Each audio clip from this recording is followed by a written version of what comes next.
చూస్తున్నాం. ఇటు అమెరికాపై ఇరాన్ ఒక కీలకమైన ప్రకటన చేస్తుంది. ఒకవైపు వాళ్ళతో చర్చలు జరుపుతూ ఉండగానే ఇరాన్ వాళ్ళపై యుద్ధం చేసేందుకు కూడా ప్రకటిస్తూ ఉన్నారు. దానికి సంబంధించిన బిగ్ బ్రేకింగ్ మనం చూస్తున్నాం. అమెరికాపై అయితే యుద్ధాన్ని ప్రకటిస్తున్నామంటూ కూడా ఇరాన్ సంచలన ప్రకటన చేస్తుంది. ఇటు అమెరికాతో యుద్ధానికి సిద్ధమంటూ ఇరాన్ ప్రకటించిన నేపథ్యంలో ఇరు దేశాల మధ్య చర్చలు జరుగుతుండగానే ఇప్పుడు ఇరాన్ సంచలన ప్రకటన చేస్తుంది. అంటే ఈ ప్రకటనకు సంబంధించి డీటెయిల్డ్ గా చూస్తే యురేనియం శుద్ధ ప్రక్రియను నిలిపివేయబోమంటూ కూడా ఇరాన్ స్పష్టంగా చెబుతోంది. అంటే అలాగే అమెరికా ఒత్తిళ్లకు కూడా తలొగ్గేదే లేదు అంటూ ఇరాన్ ప్రకటిస్తోంది. తమ దేశానికి సంబంధించిన విషయాల్లో రాజీ పడేదే లేదని, తమను శాసించే హక్కు ఎవరికి లేదు అంటూ కూడా ఇరాన్ చెప్తూ ఉంది. అయితే తమను అమెరికా శాంతి చర్చల పేరుతో లొంగ తీసుకోలేదంటుంది ఇరాన్.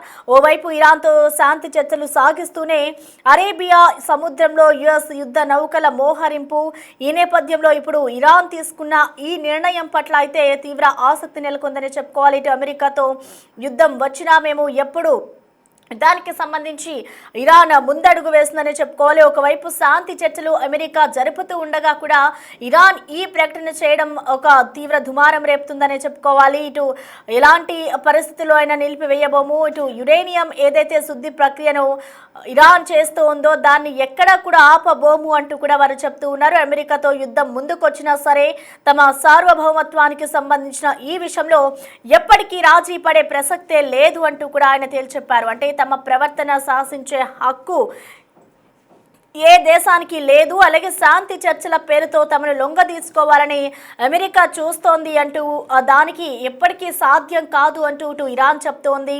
తమ దేశ సరిహద్దులకి సంబంధించి అమెరికా ఏదైతే తన సైనిక బలాన్ని పెంచడంపై ఇరాన్ ఏమాత్రం కూడా ఆందోళన చెందడం లేదని ఆగార్చి పేర్కొన్నారు. ముఖ్యంగా అరేబియా సముద్రంలో ఏదైతే అమెరికాకు చెందిన యుద్ధ నౌక యుఎస్ఎస్ అబ్రహాం లింకన్ మోహరింపు తమను ఎంత మాత్రం భయపెట్టలేదంటూ కూడా ఇరాన్ ప్రకటిస్తోంది. ఇటు దీనికి సంబంధించి మనం బిగ్ బ్రేకింగ్ చూస్తున్నాం. ఇటు ఓవైపు ఇరు దేశాల మధ్య చర్చలు జరుగుతూ ఉండగానే అమెరికాపై యుద్ధాన్ని అయితే ఇరాన్ ప్రకటిస్తూ ఉన్నారు. దీనికి సంబంధించి ఇటు మరింత సమాచారాన్ని మా ప్రతినిధి శివ అందిస్తారు. శివ, మనం చూస్తున్నాం ఒకవైపు అమెరికా ఇరాన్తో శాంతి చర్చలు జరుపుతూ ఉండగానే ఇరాన్ మరొకసారి మేము అమెరికాపై దాడులు చేసేందుకు సిద్ధము అంటూ కూడా ప్రకటన చేస్తున్నారు. కాబట్టి దీన్ని ఏ విధంగా చూడాలి? ఇరాన్ ప్రకటించిన ఆ ప్రకటనని ఇటు ట్రంప్ ఏమైనా స్పందించారా? డీటెయిల్స్ ఎలా ఉన్నాయి? ప్రధానంగా చూసుకుంటే ఈ అమెరికా అలాగే ఇరాన్ మధ్య యుద్ధానికి సంబంధించి గత కొన్ని రోజులుగా కూడా ఉత్కంఠ కొనసాగుతుంది. ఒకవైపు దౌత్య చర్చలు జరుగుతూ ఉన్నాయి. ఎప్పుడు యుద్ధం వస్తుందా అనేది కూడా ఇరు దేశాలకు సంబంధించిన ప్రజలైతే తీవ్ర ఆందోళన వ్యక్తం చేస్తున్నారు. అయితే ఈ అమెరికా యుద్ధంపై ఇరాన్ సంచలన ప్రకటన చేసినట్లుగానే ఇప్పుడు అర్థమవుతోంది. అమెరికాతో యుద్ధానికి సిద్ధమంటూ కూడా ఇరాన్ ప్రకటించింది. దానిలో భాగంగా కొన్ని సంకేతాలను కూడా పంపించినట్టు తెలుస్తుంది. అంటే ఒకవైపు ఇరు దేశాల మధ్య చర్చలు జరుగుతూ ఉండగానే మరోవైపు ఇరాన్ సంచలన ప్రకటన చేయడం పట్ల మాత్రం ఇటు ఇరాన్ ప్రజలు అటు అమెరికన్ ప్రజలు కూడా తీవ్ర ఆందోళన వ్యక్తం చేస్తున్నారు.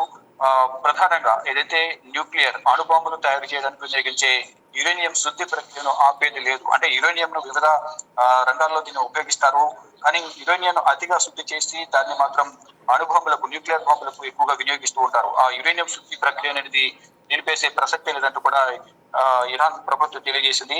ఇంకా అమెరికా ఒత్తిళ్లకు తలగ్గేది లేదంటూ కూడా ఒక ప్రకటన కూడా చేసింది. తమ దేశానికి సంబంధించిన విషయాల్లో రాజీ పడేది లేదంటూ కూడా తేల్చెప్పింది. తమను శాసించే హక్కు ఎవరికి లేదంటూ కూడా ఇరాన్ సుప్రీమో ఖమేనీ కూడా ట్రంప్ను ఉద్దేశించి ఆగ్రహం వ్యక్తం చేశారు. తమను అమెరికా శాంతి చర్చల పేరుతో లొంగ తీసుకోలేదంటూ కూడా ఇరాన్ తేల్చి చెప్పింది. అంటే ఓవైపు ఇరాన్ తో శాంతి చర్చలు సాగిస్తూనే అరేబియా సముద్రంలో అమెరికా యుద్ధ నౌకలను మోహరించింది. ఇప్పటికే అబ్రహాం లింకన్ పేరుతో ఉన్న విధ్వంసం సృష్టించే యుద్ధ నౌకను అరేబియా సముద్రంలో మోహరించింది. మరి సరిహద్దు ప్రాంతాల్లో యుద్ధ ట్యాంకర్లను, భద్రతా బలగాలను, అంటే సైనిక విభాగానికి సంబంధించిన అన్ని విభాగాలు కూడా భద్రతా బలగాలను మోహరించారు. ఇటు ఇరాన్ కూడా అదే స్థితిలో అదే స్థాయిలో ఎదుర్కొనేందుకు నౌకలను మోహరించింది, యుద్ధ నౌకలను, మరోవైపు యుద్ధ ట్యాంకర్లు, మరోవైపు బలగాలను కూడా అక్కడ మోహరించారు. కానీ ఈ నేపథ్యంలోనే అక్కడ ఒకవైపు చర్చలు జరుగుతుండగానే మరోవైపు ఎందుకు ఈ మోహరింపు కార్యక్రమాలు చేపట్టారనే దానిపైన తీవ్ర ఆగ్రహం వ్యక్తం చేసింది ఇరాన్. దానిలో భాగంగానే ఈ ప్రకటన చేసినట్లుగా తెలుస్తోంది. అయితే ఈ యురేనియం శుద్ధికి సంబంధించి అణుబాంబులను ఎక్కువగా తయారు చేసే దీన్ని వినియోగిస్తారు. మొత్తం ప్రపంచ వ్యాప్తంగా చూసుకుంటే 2025 సంవత్సరం నాటికి 12,500 కంటే ఎక్కువగా అణు వార్ హెడ్లు ఉన్నట్లుగా కూడా తెలుస్తోంది. వీటిలో 90% పైగా రష్యా, అమెరికా దేశాల వద్ద ఎక్కువగా ఉన్నాయి. అంటే న్యూక్లియర్ కి సంబంధించిన ప్లాంట్స్ కానీ, దాంట్లో అణుబాంబులు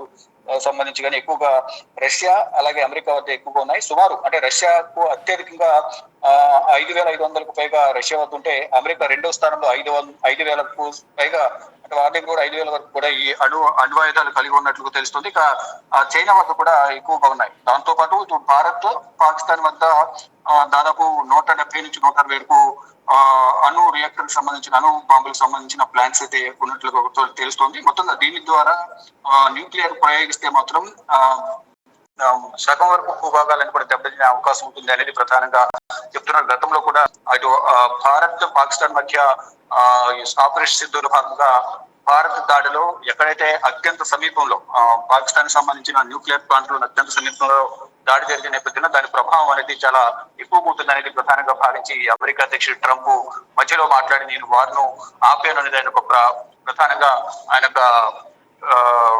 సమాచారాన్ని అయితే అందరికీ ఇచ్చారు. అంటే ఒక యుద్ధం ఆగటానికి నేనే కారణం, లేని పక్షంలో ఆ న్యూక్లియర్ ప్లాంట్ ఏదైతే ఉందో దాని మీద ఈ దాడి జరిగినట్లయితే దాని ప్రభావం చాలా ఎక్కువ ఉంటుంది, లక్షల్లో ప్రజలు చనిపోతారనేది నేను వారి దృష్టికి తీసుకువెళ్లి వివాదాన్ని పరిష్కరించారంటూ కూడా గతంలో ట్రంప్ తెలియజేశారు. కానీ ఇటు పాకిస్తానే వచ్చి భారత ఆర్మీ చీఫ్ తోనూ మరోవైపు ఇతర త్రివిధ సాధారణతలతో మాట్లాడి యుద్ధాన్ని ఆపినట్లుగా వారు చెప్తున్నారు. చూసుకుంటే ఏదేమైనప్పటికీ కూడా ఇప్పుడు ప్రధానంగా ఇప్పుడు ఉన్న సందర్భంలో ఇరాన్ అలాగే అమెరికా మధ్య యుద్ధం కొనసాగుతోంది. కొనసాగే అవకాశం ఉంది, ప్రకటన కూడా చేసింది. కాబట్టి యురేనియం శుద్ధిని మాత్రం ఆపేది లేదు. దాన్ని ప్రధానంగా అణుబాంబుల్లో వినియోగిస్తారు. కాబట్టి దాని ద్వారా ఒకవేళ యుద్ధమంటూ వస్తే భారత్, ఇటు పాకిస్తాన్, భారత్ మధ్య గతంలో ఏదైతే యుద్ధం జరిగిందో దానికంటే భీకరంగా అమెరికా, ఇరాన్ మధ్య జరిగే అవకాశం ఉందనేది కూడా నిపుణులు చెప్తున్నారు. కానీ యుద్ధం జరగడం వల్ల దీని ప్రభావం ప్రపంచ దేశాల మీద పడే అవకాశం ఉంటుంది. కాబట్టి యుద్ధం రాకుండానే చూడాలనేది కూడా కొంతమంది భావిస్తున్నారు. దానిలో భాగంగా దౌత్య చర్చలు అయితే కొనసాగుతున్నాయి. ఒకవేళ దౌత్య చర్చలు విఫలమైతే మాత్రం యుద్ధానికి సిద్ధమంటూ కూడా వీడు ఖమేనీ కాలు దూకుతున్నారు. ఇరాన్ ఇప్పటికే ప్రకటించింది. కాబట్టి ఏం జరగబోతుంది భవిష్యత్తులో ఇప్పుడు అంటే నిన్న మొన్న కూడా ఎక్కువగా చర్చలు అయితే జరిగాయి. ఇప్పుడు వరకు ఎటువంటి అధికారిక ప్రకటన అనేది రాలేదు. కొన్ని కండిషన్స్, అమెరికా కూడా కొన్ని కండిషన్స్ పెట్టినట్లుగా ఉంది. ఆ కండిషన్స్ కి మేము ఎక్కడ కూడా తలకేది లేదు, దేశ భవిష్యత్తును దృష్టిలో ఉంచుకుని మేము ముందుకు కొనసాగుతామంటూ కూడా ఇరాన్ చెప్తా ఉంది. ఈ నేపథ్యంలోనే ఇప్పుడు ఈ ప్రకటన చేయడం పట్ల మాత్రం అందరూ తీవ్ర ఆందోళన వ్యక్తం చేస్తున్నారు. ఇక అధికారిక ప్రకటన ఇటు ఖమేనీ అయితే, ఇరాన్ అయితే ప్రకటన చేసింది, అమెరికా ఎటువంటి ప్రకటన చేయబోతుందని చూడాల్సి ఉంది. అంటే గతంలో కూడా ఒక ప్రకటన చేశారు. అంటే చర్చలు విఫలమైతే మాత్రం మేము దాడి చేస్తామని ట్రంప్ చెప్తే ఇటు ఇరాన్ కూడా మేము కూడా సిద్ధంగా ఉన్నామని ఇరాన్ చెప్తుంది. కానీ ఇప్పుడు అధికారికంగా మరొక ప్రకటన చేసిన నేపథ్యంలో చర్చలకు సంబంధించిన సారాంశాన్ని ఇప్పుడులోగా అధికారికంగా ప్రకటిస్తారు. ఎప్పుడు దీనికి సంబంధించి అధికారిక ప్రకటన ఉంటుందనేది కూడా అందరూ ఉత్కంఠగా ఎదురు చూస్తున్నారు. కానీ ఇప్పుడు ఈ ఖమేనీ ప్రకటన, ఇరాన్ ప్రకటనతో అమెరికా రియాక్షన్ ఏ విధంగా ఉండబోతుందని కూడా చూడాల్సి ఉంది. అసలు రైట్, థ్యాంక్ యూ శివ.